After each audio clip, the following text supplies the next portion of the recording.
Nous partons de Paraty très tôt le matin. La fatigue se fait ressentir. Le bus est encore endormi.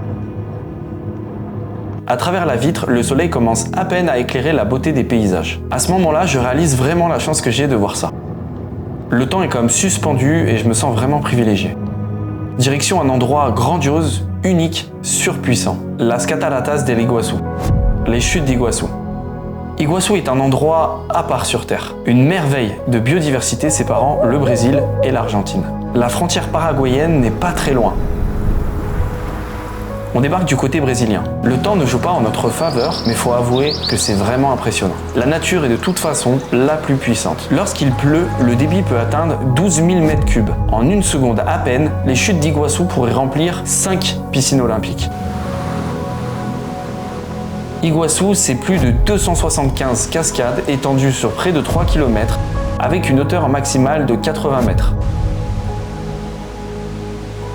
Mais le plus impressionnant, c'est la Garganta del Diablo, la gorge du diable. C'est une cascade surpuissante qui vous fait vibrer tout le corps, tellement vous ressentez sa puissance. Selon la légende, une magnifique jeune femme nommée Neipi, promise en mariage à un puissant dieu du fleuve et aimée d'un guerrier mortel nommé Taroba. Les deux amoureux décidèrent de fuir dans une barque en bois. Mais le dieu, furieux de cette trahison, provoqua une fissure dans le fleuve, créant ainsi les chutes d'Iguazú.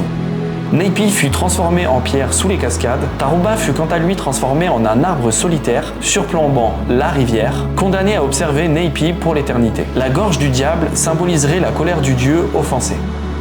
Si vous avez aimé cette histoire, n'hésitez pas à me le dire dans les commentaires, likez cette vidéo, partagez-la et surtout abonnez-vous. À bientôt.